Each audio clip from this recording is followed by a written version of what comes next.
തിരുടു family.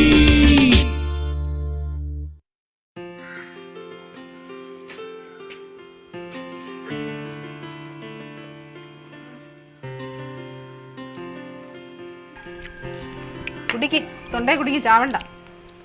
പച്ചവെള്ള boost എന്തിയമ്മാ? Boost ജോലിയും കൂലിയും ഇല്ലാതിരുന്ന് തിന്നുന്ന നിനക്ക് ഇനി ബൂസ്റ്റും കൂടെ കലക്കി തരാം. ബൂസ്റ്റൊക്കെ തീർന്നിട്ട് ഇറക്കാം. എൻ്റെ അച്ഛൻ്റെ അടുത്ത് പോയി ചോദിക്കും. അച്ഛനില്ലാത്തിരുന്ന് ഉറങ്ങുന്നത്. രാത്രി ഫുള്ള് കക്കാനും പോവും, രാവിലെ മൊത്തം ഉറക്കവും. ആ പൈസ എങ്ങനെ പറയാം, ഞാൻ പോയിട്ട് വരാം. എടാ നീ മന്ദബുദ്ധി ആണോ അതോ മന്ദബുദ്ധിയെ അഭിനയിക്കുന്നതാണ്? എന്താ? എടാ മനുഷ്യനായാലേ കുറച്ചൊക്കെ വിവേകം വേണം. എന്തുമാത്രം കഷ്ടപ്പെട്ടിട്ടാ നിന്റെ അച്ഛൻ നമ്മളെ രണ്ടിനെയും പോറ്റുന്നത്. ഓ, കക്കാൻ പോണം, പോലീസിന്റെ ഇടി മേടിക്കണം, ജയിലിൽ കിടക്കണം. എൻ്റെ ഭഗവാനെ, നിനക്കൊരു ജോലി കിട്ടിയിരുന്നെങ്കിൽ ആ മനുഷ്യന് അതൊരു ആശ്വാസം ആയനെ. ഓ, എന്നൊരു കാര്യം ചെയ്യും, നാളെ തൊട്ട് അച്ഛൻ ജോലിക്ക് പോകണ്ട, മുട്ടിക്കാൻ പോകണ്ട.